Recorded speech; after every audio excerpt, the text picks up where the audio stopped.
ஏக இறைவனின் சாந்தியும் சமாதானமும் நம்ம அனைவரின் மீதும் உண்டாவதாக. எல்லா புகழும் இறைவன் ஒருவனுக்கு. நம்ம தொடர்ந்து நிலவரங்களை பார்த்துட்டு இருக்கோம். இன்னைக்கு வந்திருக்கக்கூடிய சில முக்கியமான தகவலை ஒரு தொகுப்பாக பார்க்கலாம். அதுலேயும் முதல் விஷயமே பார்த்தீங்கன்னா, செங்கடலில் பார்த்தீங்கன்னா ஏற்கனவே ஆல்ரெடி ஏமன் சொல்லிட்டாங்க, நாங்கள் எப்போ வேணால் என்ன பண்ணுவோம்னா அண்டர் கிரவுண்டில் இருக்கக்கூடிய கேபிள்ஸை கட் பண்ணுறதுக்கு வாய்ப்பு இருக்குன்னு சொல்லிட்டு ஒரு 1.25 வருஷமாகவே அவங்க ரிட்டர்ன் கொடுத்துட்டு தான் இருக்கிறாங்க. ஏன்னா அந்த அண்டர் கேபிள் அப்படிங்கிறது பார்த்தீங்கன்னா எல்லா நாட்டுக்குமே டைரெக்டாக எல்லாமே பார்த்தீங்கன்னா நெட்வொர்க் கம்யூனிகேஷன்லாம் எக்ஸ்டர்னலாக மட்டும் போகாது, கடலுக்கு அடியிலையும் என்ன பண்ணிட்டு இருக்காங்க, அவங்க கேபிள் கனெக்ஷன், ஃபைபர் கேபிள் மூலமாக கனெக்ஷன் கொடுத்து என்ன பண்ணிட்டு இருக்காங்கன்னா டேட்டா சப்ளைலாம் பண்ணிட்டு இருக்காங்க. அதை மட்டும் ஒருத்தவங்க யாராவது கை வச்சிட்டாங்க அப்படின்னு சொன்னால் இதனால பல நாடுகள் பார்த்தீங்கன்னா பாதிக்கப்படும் கம்யூனிகேஷனில். அந்த வேலையை என்ன சொல்லியிருந்தாங்கன்னா, செங்கடலில் ஏமன் ஆல்ரெடி ஒரு வார்னிங் கொடுத்துருந்தாங்க. அந்த ஃபைபர் கேபிளை எங்களால் என்ன பண்ண முடியும், என்ன வேணால் பண்ண முடியும், அதை நாங்கள் கட் பண்ணுவோம், இல்லை ஹேக் பண்ணுவோம், என்ன வேணால் பண்ணுவோம், அது பெரும் செலவை கொடுத்துரும், பத்தாவதுக்கு பல நாடுகளுக்கு அது இடைஞ்சலா மாறிடும்லாம் சொல்லியிருந்தாங்க. நெட்வொர்க் கனெக்ஷனே பாதிக்கப்படும் சொல்லிட்டு ஒரு த்ரெட்டன் கொடுத்துருந்தாங்க. ஆனால் அதுக்கப்புறம் பார்த்தீங்கன்னா இதுவரையும் ஒரே ஒரு தடவை மட்டும் என்ன பண்ணியிருந்தாங்கன்னா, நடுவில் தற்காலிகமாக ஒரு சின்ன ஒரு கனெக்ஷனை மட்டும் கட் பண்ணி ஒரு எச்சரிக்கையை கொடுத்துருந்தாங்க. இந்த நிலைமையில இன்னைக்கு பார்க்கும்போது சவுதி அரேபியா கிட்ட இருந்த அந்த ஃபைபர் கேபிள் அப்படிங்கிறது கனெக்ஷன் கட் ஆயிருக்குது. இது யார் பண்ணியிருப்பாங்க அப்படிங்கக்கூடிய அறிவிப்பை இன்னும் கொடுக்கவே கிடையாது. ஆனால் ஏமன் தான் இதை பண்ணியிருப்பாங்கன்னு சொல்லிட்டு இஸ்ரேல் ஆகட்டும் உலக நாடுகளாகட்டும் நம்புறாங்க. ஏன் நம்புறாங்கன்னு பார்க்கும்போது, ஏற்கனவே அதை பற்றி த்ரெட்டன் கொடுத்ததே ஏமனை சேர்ந்தவங்க தான் அப்படிங்கிறதுனால அப்படியாக இருக்கலாம்னு சொல்லிட்டு எதிர்பார்க்கப்படுது. ஆனால் இது கரெக்டாக செங்கடலில் அந்த ஃபைபர் கேபிள் போனாலும் அது போய் சேரக்கூடிய பல நாடுகள் இருக்கும் பாருங்க அண்டர் கிரவுண்ட்ல. அதில் பார்க்கும்போது சவுதி இருந்த ஏரியால தான் இது கட் ஆயிருக்கு. இதனால பார்த்தீங்கன்னா மத்திய கிழக்குல எல்லாம் கொஞ்சம் கம்யூனிகேஷன் ப்ராப்ளம்லாம் வந்திருக்குது. இப்போ அந்த ப்ராப்ளமை அட்ரஸ் பண்ணியிருக்கோம், நாங்கள் சீக்கிரமாக அதை ரெக்கவர் பண்ணுவோம்னு சொல்லிட்டு அறிவிச்சிருக்காங்க. பொறுத்திருந்து பார்க்கலாம். ஒருவேளை இது ஏமனுடைய அடுத்த கட்ட முயற்சியாக கூட இருக்கலாம். அடுத்து பார்த்தீங்கன்னா ஏமனுடைய தாக்குதல் நம்ம சொல்லியிருப்போம் முன்னாடியே, கடந்த வீடியோலேயே 4 ஆளில்லா விமான தாக்குதலை பண்ணாங்கன்னு சொல்லிட்டு அதில் 3 பார்த்தீங்கன்னா இஸ்ரேல் முறியடிச்சிருக்காங்க. ஒன்று என்ன இருக்கு, விழுந்து சக்ஸஸ்ஃபுல்லாக ஹிட் ஆயிருக்குது. அதனால பல இடத்துல சேதமாயிருக்கு. இன்னைக்கு பார்த்தீங்கன்னா அதை பற்றி ஏமன் சொல்லும் போது, நாங்கள் ஒரு திட்டம் போட்டு வச்சிருக்கோம், அந்த திட்டத்தை செயல்படுத்துறதுக்கு இறைவன் நாடினால் நாங்கள் கண்டிப்பாக அதை செய்ய தான் போகிறோம், அதை உலகமே பார்க்க போகிறீங்க. எங்களுடைய இன்றைய தாக்குதலும் பார்த்தீங்கன்னா வெற்றிகரமாக முடிஞ்சிருக்குன்னு சொல்லிட்டு அறிவிச்சிருக்காங்க.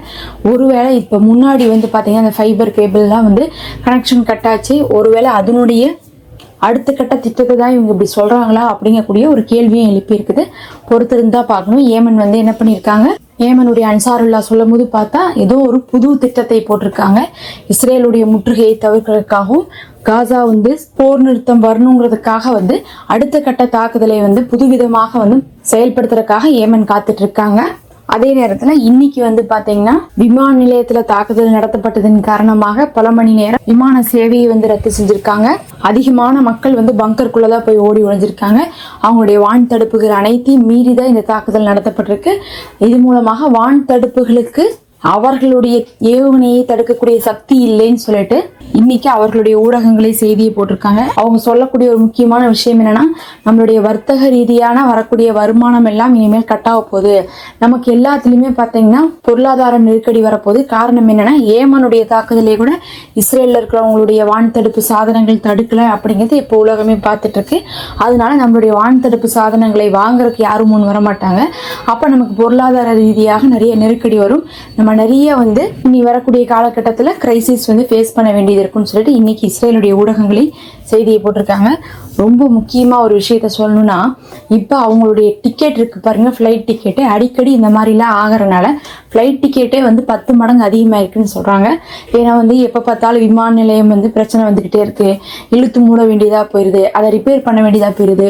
பத்தாவதுக்கு நிறைய நிறுவனங்கள் நாங்கள் என்ன பண்ண மாட்டோம், ஃப்ளைட்டை ஓட்ட மாட்டோம் உங்களுக்குன்னு சொல்லிட்டு இஸ்ரேலுக்கு வரதே தவிர்த்துட்டாங்க. இந்த மாதிரி நிறைய பண்ணனால என்ன ஆயிடுச்சுன்னா, இருக்கிற விமானங்கள் இங்கிருந்து போகிறதுக்கே அதிக சார்ஜ் கொடுத்தா மக்கள் போய் கொண்டு இருக்கிறாங்க. பெரும் பொருளாதார பிரச்சனையில இப்போது இஸ்ரேல் ரொம்ப கடினமாக தள்ளப்பட்டு இருக்குன்னு சொல்லிட்டு இன்னைக்கு அவங்களுடைய ஊடகங்களின் வாயிலாகவே செய்தி வெளியே வந்திருக்கு. இதுக்கு காரணம் வெறும் ஏமன் மட்டும்தான், வேற யாருமே கிடையாது. எல்லா நாடுகளுமே பார்த்தீங்கன்னா வெறும் வெற்று அறிக்கையை மட்டும் தான் கொடுத்துட்டு இருக்காங்க. ஆனா ஏமன் என்ன பண்ணிட்டாங்க, களமிறங்கி செஞ்சதுலதான் இஸ்ரேல் இப்போது விமான சேவையில ரொம்பவே தத்தளிச்சுட்டு இருக்காங்க. விமான சேவை மட்டும் இல்ல, கடற் சேவையிலுமே என்ன பண்ணிட்டு இருக்காங்க, அவங்களுடைய துறைமுகத்தெல்லாம் மூடி வச்சுட்டு வேற வழி இல்லாம தரை வழியில பொருட்களை எல்லாம் கொண்டு வந்துட்டு இருக்காங்க. பார்க்கலாம். அடுத்த கட்டமாக ஏமன் வந்து ஏதோ ஒரு பிளான் பண்ணிருக்காங்க. அதையும் செயல்படுத்தும் போது இன்னும் இஸ்ரேலுக்கு நெருக்கடி அதிகமாகும். அடுத்து வந்து பாத்தீங்கன்னா இன்னைக்கு யூரோவிஷன் அப்படின்னு சொல்லக்கூடிய ஒரு நிறுவனம், அது வந்து பாத்தீங்கன்னா ஒரு மியூசிக் பாட்டெல்லாம் சம்பந்தமான ஒரு நிறுவனம்னு வச்சுக்கலாம். அவங்க வந்து ஃபங்க்ஷன் நடத்திட்டு இருக்காங்க.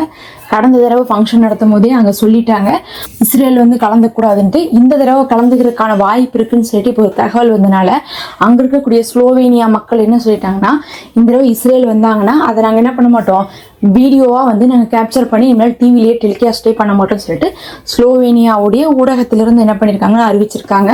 உலகமெங்கும் இஸ்ரேலுக்கு எதிராகத்தான் எதிர்ப்பு கிளம்பி கொண்டே இருக்கு. ஸ்லோவேனியாவில் கூட வந்து இஸ்ரேலை எதிர்க்கிற அளவுக்கு வந்து இவங்க செய்யக்கூடிய காரியம் வந்து அங்கே பதியப்பட்டிருக்குன்னு சொல்லலாம். அதே மாதிரி இன்னொரு நிகழ்வு வந்து பார்த்தா இன்னைக்கு வந்து குத்து சண்டை போட்டி வந்து நடந்திருக்குது பிரான்ஸ்ல. அதில் வந்து பார்த்தீங்கன்னா இஸ்ரேலை சேர்ந்தவங்க கலந்துருக்காங்க. அதில் அந்த பிரான்ஸ் வீராங்கனை என்ன பண்ணிட்டாங்கன்னா, இஸ்ரேலை சேர்ந்த வீராங்கனைக்கு கை கொடுக்கவே மறுத்திருக்காங்க. அதுக்கப்புறம் சண்டை நடந்திருக்கு. சண்டையிலையும் கடைசியில் பார்த்தா அந்த பிரான்ஸ் வீராங்கனை தான் ஜெயிச்சிருக்காங்க. அதுக்கு பிறகு வந்து பார்த்தா இன்னைக்கு இஸ்ரேலை சேர்ந்தவங்களாம் என்ன பண்ணியிருக்காங்கன்னா, அதை வந்து இன்னைக்கு பார்த்தா இஸ்ரேலுடைய வெளியுறவுத்துறை அமைச்சர் வந்து நான் இதை வந்து வன்மையாக கண்டிக்கிறேன், மனசாட்சியே இல்லாம செய்த காரியம் தான் இது, பிரான்ஸுடைய வீராங்கனை இப்படி செஞ்சது ஒழுக்கமற்ற காரியம்லாம் வந்து பேசி வச்சிருக்காரு. ஆனா வந்து பாத்தீங்கன்னா அந்த பிரான்ஸுடைய வீராங்கனைக்கு நிறைய பேர் வந்து வாழ்த்து தெரிவிச்சிட்டு இருக்காங்க. நீங்க செஞ்சது கரெக்டு தான், அவங்க ஒரு இனப்படுகொலையாளர்கள் தான், அவங்களுக்கு நீங்க கை கொடுக்கலங்கிறது ஒரு பிரச்சனையும் கிடையாது, அவங்களுக்கு நீங்க தோல்வியவே பரிசா கொடுத்துட்டீங்கன்னு சொல்லிட்டு இன்னைக்கு அந்த பிரான்ஸ் வீராங்கனையை வந்து எல்லாரும் பாராட்டி கொண்டு இருக்கிறாங்க. உலகத்துல எந்த மூளைக்கு போனாலும் சும்மாவாது என்ன பண்ண ஆரம்பிச்சிட்டாங்கன்னா இப்ப இஸ்ரேலை வந்து அசிங்கப்படுத்த ஆரம்பிச்சிட்டாங்க. அதுக்கு காரணமே இந்த நெத்தனியா தான். அவருடைய ஆட்சிக்காக அவர் போர் செஞ்சு கடைசியில் அங்க இருக்கக்கூடிய வீராங்கனைகளுக்கு கூட வந்து மதிப்பு இல்லாம போச்சு. அங்க இருக்கக்கூடிய ஸ்போர்ட்ஸை சேர்ந்தவங்களுக்கு வேற எதுவுமே தெரியாது.